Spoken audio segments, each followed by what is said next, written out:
আসসালামু আলাইকুম সবাইকে। ওয়াইএসএস ইংলিশ কেয়ারের পক্ষ থেকে শুভেচ্ছা আপনাদেরকে। আমরা আজকে এসএসসি ট্যাগ কোয়েশ্চেন করব, যেটা চট্টগ্রাম বোর্ড 2026 সালে আসছিল। সো সবাই ধৈর্য সহকারে ভিডিওটা দেখবে আর খাতায় নোট করবে। দেখো, এ নাম্বারে যে বাক্যটি আছে, most of the students who fail in English do not have a strong foundation on grammar.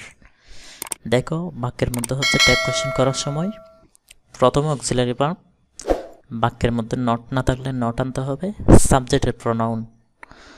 এখন দেখো, বাক্যের মধ্যে কিন্তু নট আছে, তাহলে মনে রাখবে সবসময় নটের আগেরটা হচ্ছে অক্সিলারি ভার্ব। তাহলে ডু হচ্ছে অক্সিলারি ভার্ব।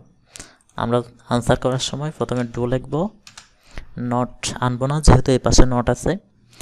এরপর মোস্ট অফ দ্য স্টুডেন্টস, তার মানে এটা হচ্ছে দেখো অনেকগুলো স্টুডেন্ট একসাথে আমরা দে বলতে পারবো।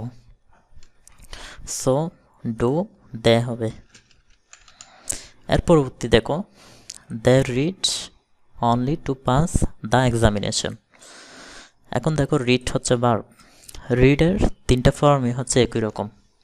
আর যদি রিড একলা থাকে, এর পরবর্তী যদি অন্য কোনো ভার্ব না থাকে, তাহলে রিড হচ্ছে ভার্বের B1। তো রিডের জন্য আমরা হচ্ছে ডু আনবো, কারণ দের সাথে ডু বসে।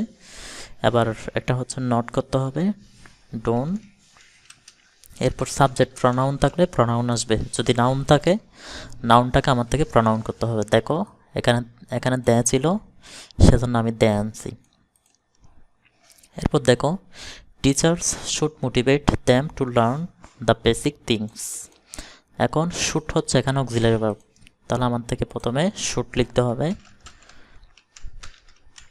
শুডের পরে হচ্ছে বাক্যটার মধ্যে কোনো ধরনের নট নাই। আমি যদি পুরো বাক্যটাই দেখি, এখানে কোনো ধরনের কিন্তু নট নাই, সেজন্য আমার থেকে একটা শর্টকাটে নট লিখতে হবে। শর্টকাট নটের পর টিচার্স, নাউনের সাথে এস থাকলে নাউন হচ্ছে প্লুরাল, আর নাউন যদি প্লুরাল হয় একসাথে দে লিখতে হবে, তাহলে শুড নট দে হবে। এর পরবর্তী দেখো, they can not help learning grammar. এখন দেখো, ক্যান নট আছে, নট আছে, আর ক্যান হচ্ছে অক্সিলারি ভার্ব, তাহলে আমার থেকে প্রথমে ক্যান লিখতে হবে। এরপর দে হচ্ছে প্রনাউন, তাহলে দে বসাতে হবে। এর পরবর্তী দেখো, moreover practice is essential too. এখানে অক্সিলারি ভার্ব হচ্ছে ইজ, তাহলে অক্সিলারি ভার্ব ইজ আছে, ইজ বসাবো। নট বসাবো একটা, যেহেতু নট নাই। এরপর প্র্যাকটিস, যেহেতু একটা বস্তুবাচক জিনিস হিসাবে কাউন্ট করতে হবে। মানুষ হলে মানুষের প্রনাউন আনতে হয়, আর অন্য কোনো কিছুর ক্ষেত্রে সবসময় হচ্ছে ইট ইউজ করতে হয়, তাহলে ইট, ইজন্ট ইট। সো এটাই ছিল আমাদের আজকের পর্ব।